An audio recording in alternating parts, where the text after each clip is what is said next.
எட்டயபுரம் மக்கள் அனைவருக்கும் அதிர்ச்சியை ஏற்படுத்துகின்ற வகையில் மகாகவிஞன் பாரதி பிறந்த இல்லத்தினுடைய மேல்கூரை இடிந்து விழுந்திருக்கிறது. இது ரொம்ப கஷ்டமான ஒரு நிலையில இன்னைக்கு இந்த சம்பவம் நடந்திருக்கு. 1973 கலைஞர் ஆட்சியில் இருக்கும்போது இந்த பாரதியாருடைய பிறந்த இல்லத்தை அரசுடைமையாக்கப்பட்டது. அதற்கு பிறகு தொடர்ந்து பராமரிப்பு நடந்ததா இல்லையா அப்படிங்கிற சந்தேகம் என்பது இருக்கு.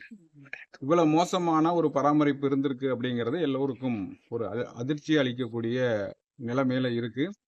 ஆனால் அரசாங்கம் உடனடியாக பாரதியார் மட்டுமல்ல, இது போன்று இருக்கக்கூடிய சுதந்திர போராட்ட தியாகிகளின் அடையாளங்களில் தமிழகத்தினுடைய அடையாள தலைவர்களாக இருக்கக்கூடியவர்களுடைய இல்லங்களை பராமரிப்பதில் கூடுதல் கவனம் செலுத்தணும்.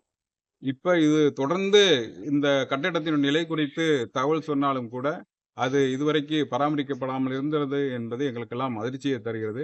உடனடியாக அரசாங்கம் நாளைக்கே பாரதியார் பிறந்த இல்லத்தை அதனுடைய பாரம்பரியம் மாறாமல், அதனுடைய பழமை மாறாமல் புதுப்பிக்கக்கூடிய பணியை துவங்கணும். ஏற்கனவே பாரதியார் வீட்டுக்கும் மணிமண்டபத்திற்கும் 4 கோடி ரூபாய் நிதி ஒதுக்கியிருப்பதாக அறிவித்திருக்கிறார்கள். அந்த பணியை காலதாமதம் இல்லாமல் உடனடியாக துவக்கணும். இன்னைக்கு நல்ல வேளை பகல்ல இந்த சம்பவம் நடந்திருந்தனா பள்ளி மாணவர்கள் நிறைய பேர் இதுல பாதிக்கப்பட்டிருப்பாங்க.